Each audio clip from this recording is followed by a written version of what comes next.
समय की जो बड़ी खबर है वो ये है कि सूत्रों के अनुसार महाराष्ट्र गृह मंत्रालय ने बाकायदा इंटेलिजेंस एजेंसीज को अब अलर्ट किया है। जांच में आईबी, एटीएस, स्टेट सीआईडी समेत और भी कई खुफिया एजेंसीज अब इस पूरे रैकेट की जांच में जुटी हुई है। गाजियाबाद केस में जांच के दौरान मुंबई के शाहनवाज उर्फ बद्दो का नाम सामने आया। इसके बाद बद्दो के टेरर लिंक की भी जांच शुरू हुई और अब तक मुंबई में कोई पीड़ित सामने फिलहाल नहीं आया। और या फिर महाराष्ट्र के कई दूसरे इलाकों की बात करें तो वहां से भी कोई पीड़ित सामने नहीं आया है।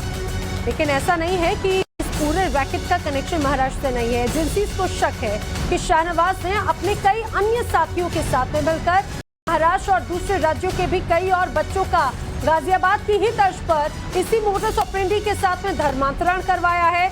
खबरें तो ये भी हैं कि शाहनवाज की तलाश में अब लगातार टीम जुटी हुई है। महाराष्ट्र के अलग अलग इलाकों में दबिश दी जा रही है। देखिए, मुंब्रा, ठाणे समेत कई ऐसे इलाके हैं जो घर हैं, वहां पर दबिश अभी फिलहाल जो है वो एजेंसियों की ओर से दी जा रही है इस पूरे मामले को लेकर, क्योंकि मुंबई कनेक्शन जो है वो यहाँ पर निकलकर सामने आया है। ये बड़ी खबर इस वक्त की।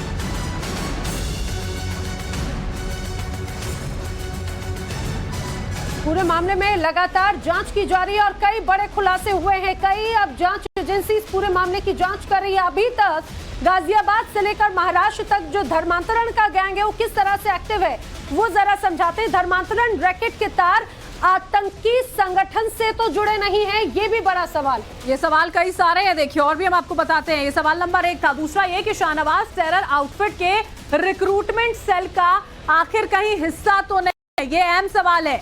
और ये भी सबसे महत्वपूर्ण बात ये कि देश भर में आखिर ऐसे कितने बच्चे हैं जिन्हें टारगेट किया गया, जिनका ब्रेन वॉश किया गया और उनका धर्म परिवर्तन कराया गया, धर्मांतरण करा गया। बच्चों का धर्म बदलकर उन्हें देश विरोधी गतिविधियों में इस्तेमाल करने की कहीं ये साजिश तो नहीं थी, इस तरह की कोशिश तो नहीं की जा रही थी। और ऑनलाइन गेमिंग जिहाद रैकेट में शाहनवाज का आका आखिर कौन है, ये महत्वपूर्ण सवाल। शाहनवाज के लिंक आखिर किस किस संगठन से जुड़े हैं, ये सबसे जानना जरूरी है, क्योंकि एक बहुत ही खास तरीके से, एक नए तरीके से इस पूरे गैंग को संचालित किया जा रहा था। आखिर